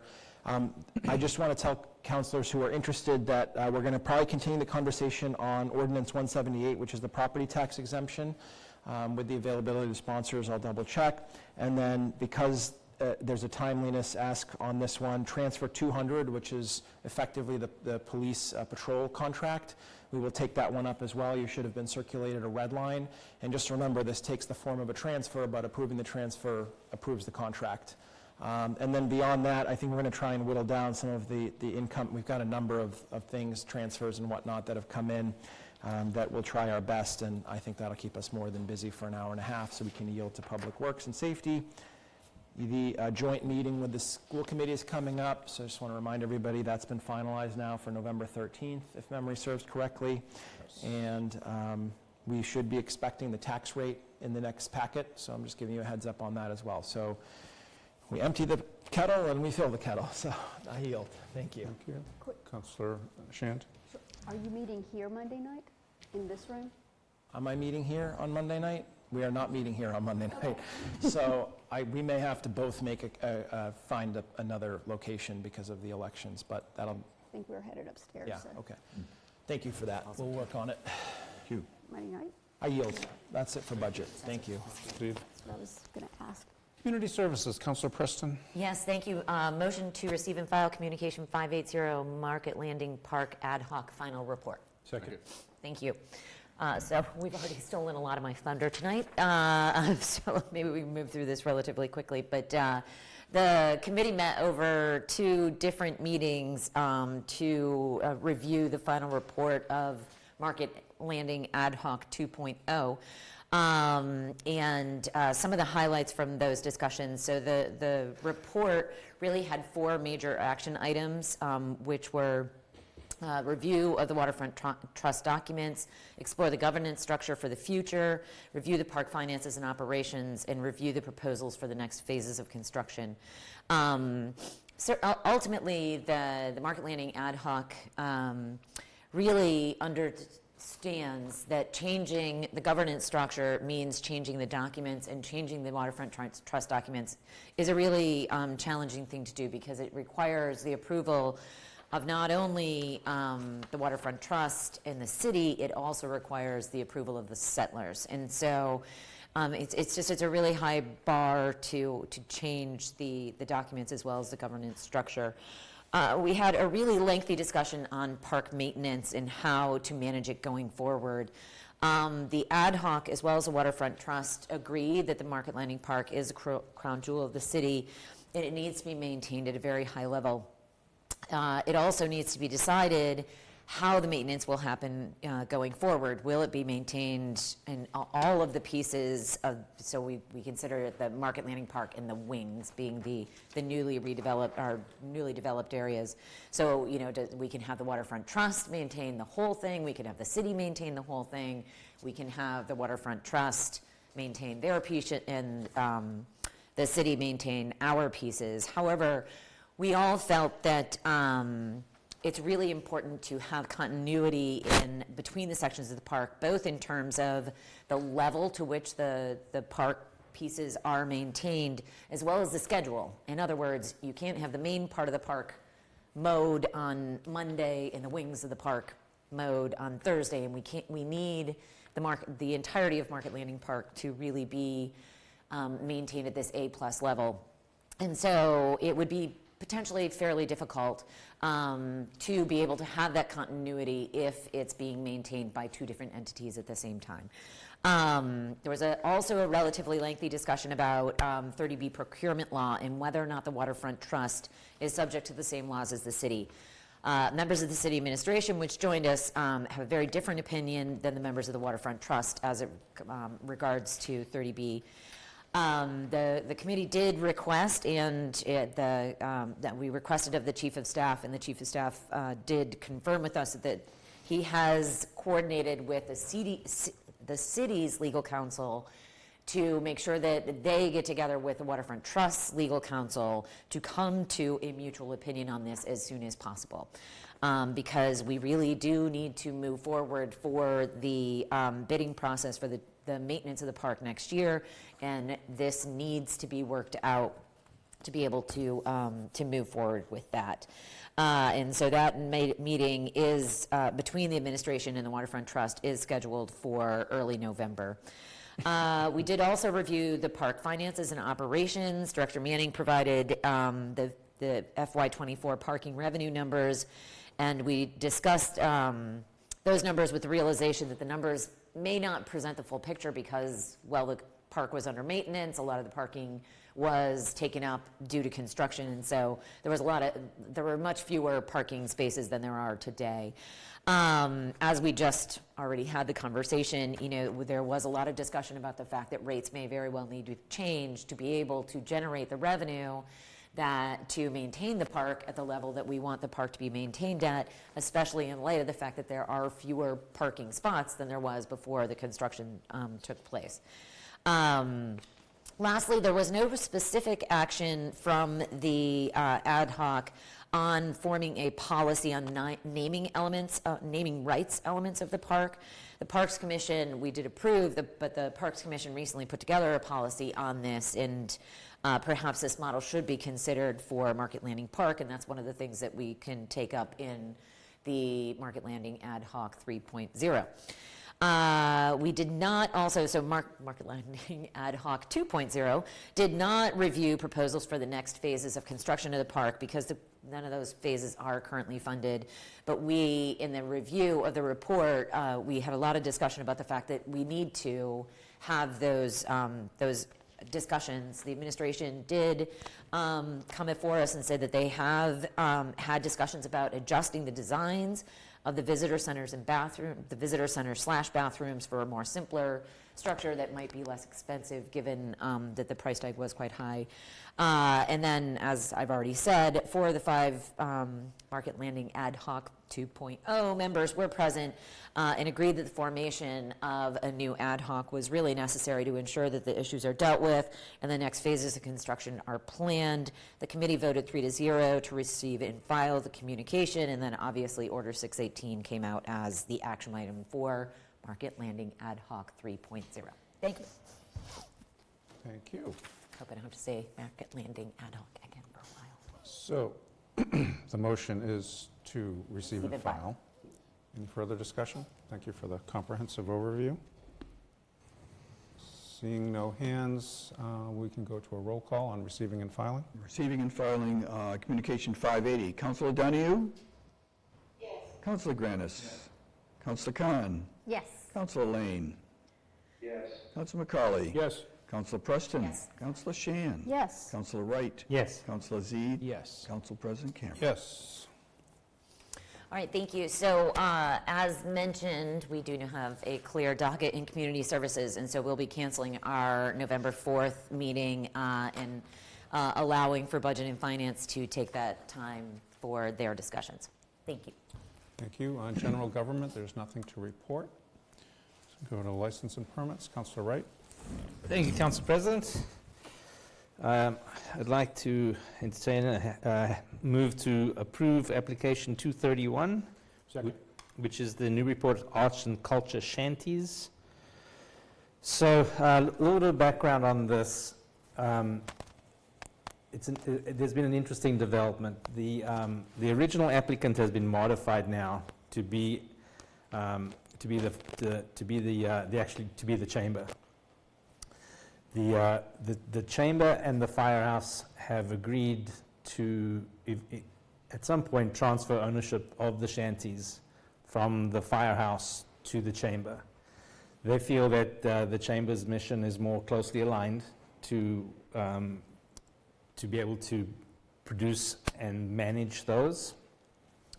The firehouse, the board has informed us that they don't really have the bandwidth and the ability to book these events for the artists on an ongoing basis, collect fees, do all the things that have been done under the auspices of the firehouse.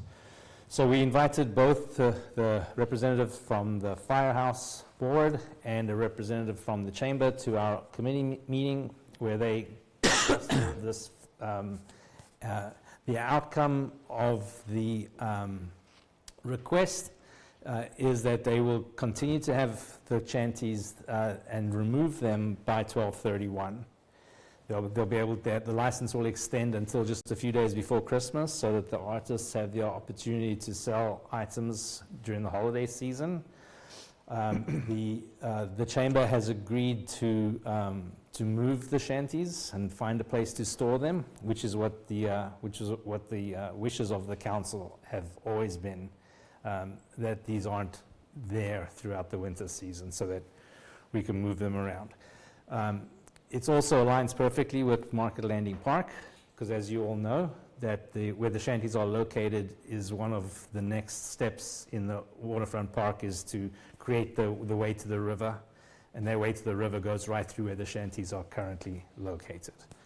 So we asked the chamber to come back to us with a definitive plan for what they propose to do and where they propose to locate the shanties in the future.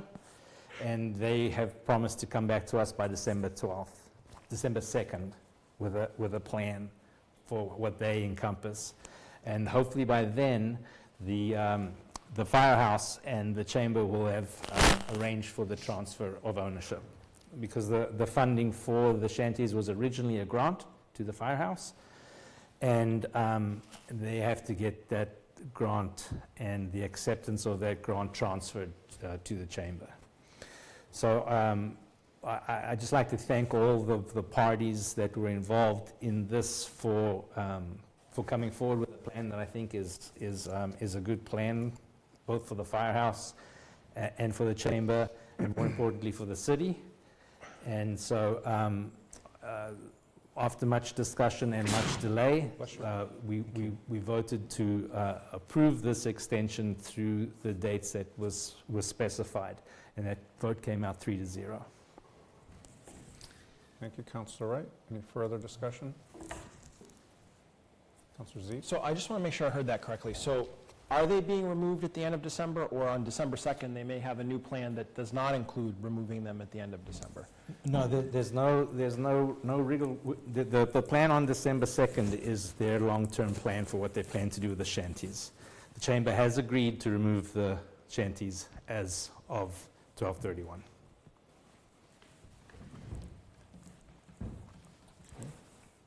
Further discussion? I don't know about you, but that Jonathan Edwards song, Lay Along the Shanty Mama, and every time we talk about it, I'll miss this topic. Thank you for working that all through. So motion to approve, roll call. Councilor Donahue? Yes. Councilor Grannis? Yes. Councilor Khan? Yes. Councilor Lane? Yes. Counselor McCauley? Yes. Counselor Preston? Yes. Counselor Shan? Yes. Counselor Wright? Yes. Counselor Z? Yes. And Counselor Cameron? Yes. Thank you. Thank you, Councilor Wright. Planning and Development, Councilor Shand. Thank you, Council President. Motion to approve appointment 516, Christopher Fay to the Historic Commission. Second. So Mr. Fay did come in the meeting I was absent at. He has been on the Historic Commission since 2018. He's enjoyed being on it. He brings a thoughtful voice to the commission. We all know him. He's done a great job, and the committee approved him, recommended approval to the full council 2-0. Thank you. Any further discussion?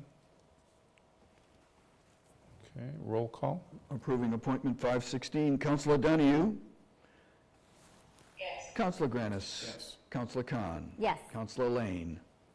Yes. Counselor McCauley? Yes. Counselor Preston? Counselor Shan? Yes. Counselor Wright? Yes. Counselor Z? Yes. Counselor Cameron? Yes. Thank you. Moving right along, a motion to approve appointment 520, Jennifer Bluestein to the Planning Board. Second. Ms. Bluestein is new to Newburyport. She's been here about 4 years. She's been on the Planning Board as an associate for the last year, and this is just her opportunity to move up with the changing of the guard. She's an extensive professional experience. Her resume is outstanding. The committee voted to approve her 3-0. Okay, thank you. Any further discussion? Hearing none, roll call. Motion to approve appointment 520, Counselor Donahue? Yes.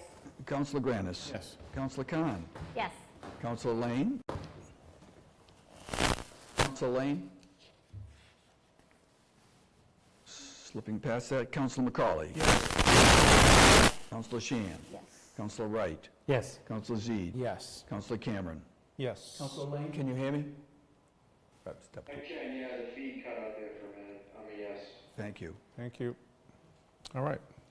Councilor Shand? Yes, so just so folks know, we did have a good meeting at our last P&D meeting. We talked about the ADUs in committee. That ordinance has been modified, and we will be using the updated ordinance at our November 20th meeting. So get your calendars out, folks. Next Wednesday, November the 6th, is our joint hearing with the Planning Board for MBTA communities. This hopefully is just going to be going through the order that we approved that went to the state. We have not heard from the state yet, but this is on the calendar. That's on Wednesday night at the Senior Center. On November the 7th, and this is, I'm going to look at Chief of Staff here, we're going to have a planning and development meeting because on the 6th, we should be getting the memo from the Planning Board on Peapod. We will have a meeting of the Planning and Development Committee on the 7th, hopefully upstairs in the Mayor's Conference Room, if that's... Okay, great. So we will be doing that on November the 7th. We will just be discussing Peapod that night, hopefully have something available to bring out to the council for that following meeting. On November 19th, that will be our regular Planning and Development Committee meeting, where we'll bring up some of our normal things. And on November 20th, that will be our next joint hearing with the Planning Board on the ADU ordinance. So, a lot going on. And that is it for P&D. Thank you. Forward to those discussions. Public Works and Safety, Councilor McCauley. Thank you, Council President. Motion to approve ordinance 185. Second. This ordinance to amend Chapter 13-168, no parking restrictions on Pond Street. On page 144 of your packet, there's actually a diagram there. What this is it's part and parcel of the larger plan submitted by the mayor and DPS to increase visibility around crosswalks in certain high-traffic areas. In this particular case, it's a crosswalk across from CVS to the Bartlett Mall. The proposal is on both sides of the street to block off 40 feet on the incoming side, so going from High Street to towards Route 1, there would be a 40-foot block off on that side, and then coming from Route 1 up to High Street, there'd be a 40-foot block off on that side. They plan to use paint to be able to do that, and so it passed 3-0 with a lot of discussion about it. Namely, this is an area where people tend to park. People who work downtown are parking, sneaking up to park here, et cetera, along the way. But there's a general theme here as we get with some of these larger, is that we have a balance of safety and visibility as well as parking. We think the paint will be a good idea to highlight what we mean. We'll be able to get some better feedback over time if these things don't work or they're too, if they impinge too much on people's parking abilities going forward. Again, as I had mentioned, we had passed this 3-0. Okay, thank you. Any further discussion? Okay, hearing none, roll call. Roll call on approving ordinance 185. Councilor Donahue? Yes. Councilor Granis? Yes. Councilor Khan? Yes. Councilor Lane? Yes. Councilor McCauley? Yes. Councilor Preston? Yes. Councilor Shan? Yes. Councilor Wright? Yes. Councilor Zede? Yes. Councilor Cameron? Yes. Thank you. I'm going to skip over Order 603, namely because the sponsor isn't present here. It's a simple addition of a crosswalk, but there isn't any urgency, and I'm assuming we can take it up in the next meeting going forward. So I'm going to pull the motion for now and suggest that it go back into committee for the time being. How about just motion to continue to November 12th? Motion to continue to 11/12 meeting. Okay. Second? Okay, all those in favor, roll call. On the motion to continue to a date certain, namely November 12th. On order 603. Councilor Donahue? Yes. Councilor Granis? Yes. Councilor Khan? Yes. Councilor Lane? Councilor McCauley? Yes. Councilor Preston? Yes. Councilor Shan? Yes. Councilor Wright? Yes. Councilor Zede? Yes. Councilor Cameron? Yes. Councilor Lane? Yes. Thank you. Thank you. Okay, thank you. Motion to approve Order 611. Second. This is our second agreement with an LOI. This is from Port Place, and this is for this private, bless you, for this private road to be included in our trash hauling contract along the way. Again, this has no additional cost for the hauling aspect of this. It was planned for as part of our initial contract that we had just signed up, our 5-year contract that we had signed up. The neighborhood has a letter of indemnity, insurance, and they have gone a step beyond our request for 50% folks enrolled in composting.